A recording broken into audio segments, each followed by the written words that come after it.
হাজার বছরের পরাধীনতার গ্লানি মুছে ফেলার আন্দোলন স্বাধীন বঙ্গভূমি।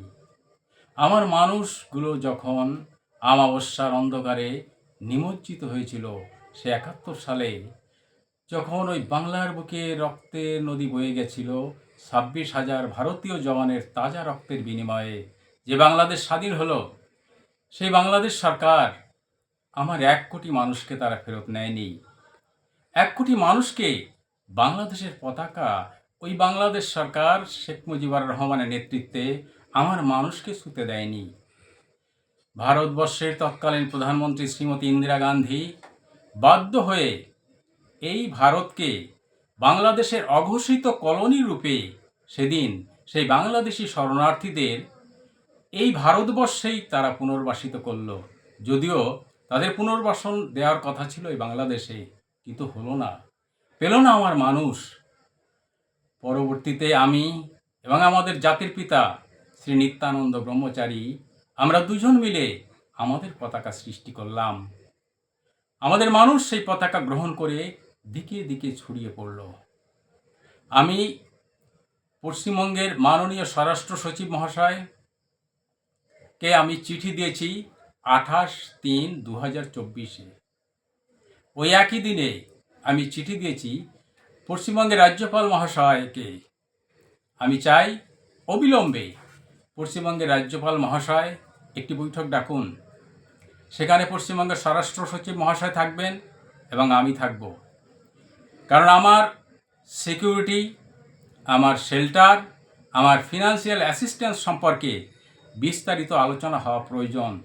এছাড়াও যে বিষয়গুলো আলোচনা হওয়া প্রয়োজন সেটা হচ্ছে আমার সমর্থক বঙ্গসেনা তারা ধীরে ধীরে প্রসারিত হচ্ছে, তো তাদের সঙ্গে পশ্চিমবঙ্গ সরকার, তাদের প্রশাসন কিভাবে সহযোগিতা করবে সে বিষয়ে আমার জানা একান্ত প্রয়োজন।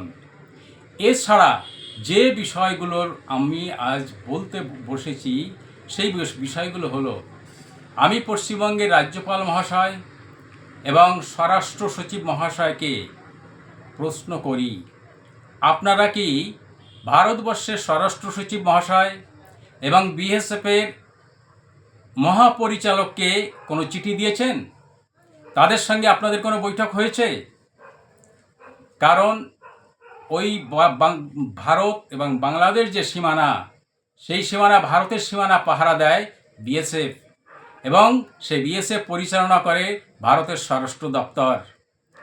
তাই আমি জানতে চাই, যেহেতু আমার ওই গল্লামারি যাওয়ার পথে ভারতের সীমানা পড়ে, তাই ভারতের স্বরাষ্ট্র সচিব মহাশয় এবং বিএসএফের মহাপরিচালকের সঙ্গে আপনাদের দুজনের যদি কোনো বৈঠক হয়ে থাকে তাহলে আপনারা বলুন, প্রকাশ্যে সবাই জানুক।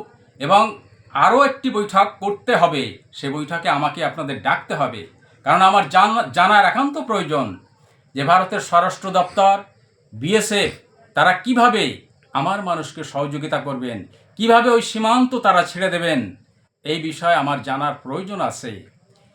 আমার আরও প্রশ্ন আপনাদের দুজনের কাছে, অর্থাৎ রাজ্যের স্বরাষ্ট্র সচিব মহাশয় এবং রাজ্যপাল মহাশয়ের কাছে।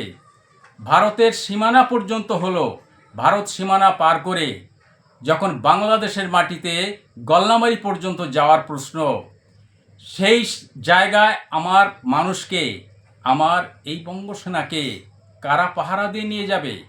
এই জন্য আপনারা দুজন কি রাষ্ট্রসংঘের মহাসচিবকে কোনো চিঠি দিয়েছেন?